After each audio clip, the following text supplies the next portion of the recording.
Well, I've had that BM200 on all three vehicles in the last week, and we don't ever drive the Sierra anymore, and we should be driving the Sierra. I've got all three monitoring right now. I notice I can get about 20 feet away from each one before it starts to lose a little bit of Bluetooth signal, but I'm glad I have it on the phone and it's hooked up to the battery in general, just for the simple fact that I can monitor what's going on whenever, you know, the vehicles aren't running, and especially if they've been sitting for a while. Sometimes I'll get a message every once in a while in the house, but you got to be fairly close to the vehicle for it. So I'm starting to realize the nuances of the BM200. It's, if you're in the house and you're more than 20-30 feet away, a lot of times you actually won't get connection with it. You have to walk outside close to the vehicle, get about 20-30 feet away before it starts to connect.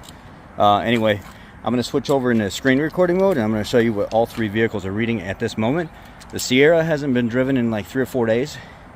The Ford hasn't been driven in 2 days, and the Suburban was just driven yesterday and the day before. So let's see what they're reading right now, just sitting here. So here we are. You see all of the Bluetooth symbols are connected. We're going to get closer to the Suburban. We're about 20 feet away from the engine bay right now, and at any moment it should connect. 82% is where it was last left off at. We're at about 20 feet right now, and it connected. So we're going to get an update on it. It's reading 75%. Normally these will charge with a normal like 15-20 minute drive. They'll go all the way up to 90%, and then overnight they'll drop down to about 75%. As I said, the Suburban here, this was driven just last night to the football game, was up at about 91-92%. And then after it sat overnight, it goes down to about 75%. It just sits there. It sits there for a while. Same with the Ford. The Ford, it was about 94% 2 days ago, and it's at 75% right now. And it hasn't dropped really below. It was at 76, then 75. It might drop down to like 74 in the next day or two. So that little module, or that little device, the BM200 that's connected to the battery, doesn't pull a whole lot of battery from it. Yeah, a lot of people were saying, yeah, but that's considered a parasitic draw. You would be right, but it's so small, it is not really doing anything to it, especially if you're going to drive the vehicle every couple days, at least once a week or something like that. You'll be fine. If you're going more than once a week, I'd probably leave it disconnected, or at least put a battery tender on it, and just keep with the battery tender on it, you can actually monitor the health of the battery anyway, and it'll tell you what the output of the battery tender is. But in a position like this, that battery in the Sierra, we keep letting it go dead, and we keep having to jump it. So over the last 6 or 7 months, we've probably let it die 3 times. It's an interstate battery.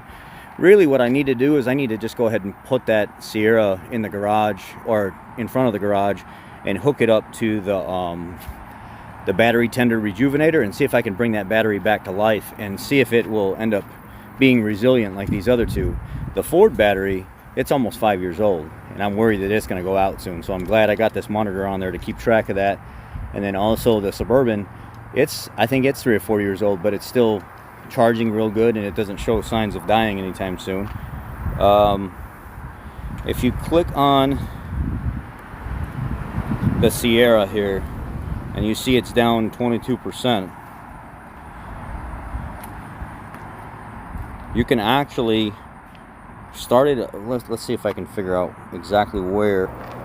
Actually, if we look at it now, you can see it hasn't been driven in almost 5 days.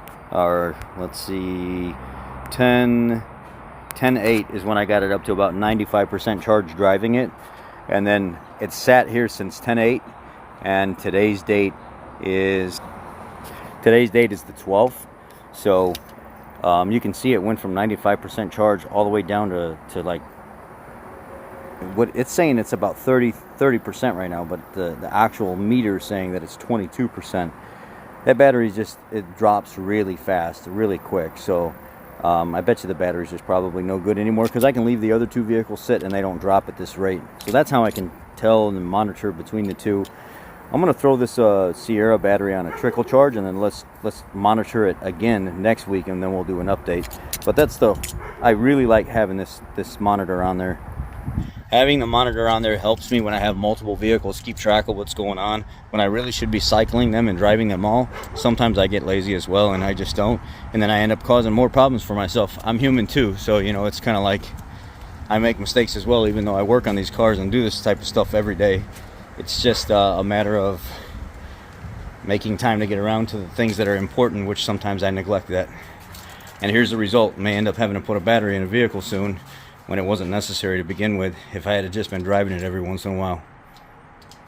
That's the update on the BM200, and now I have them installed on all 3 vehicles, and I will install it on the 4th vehicle as well once I get the transmission put in the Grand Marquis.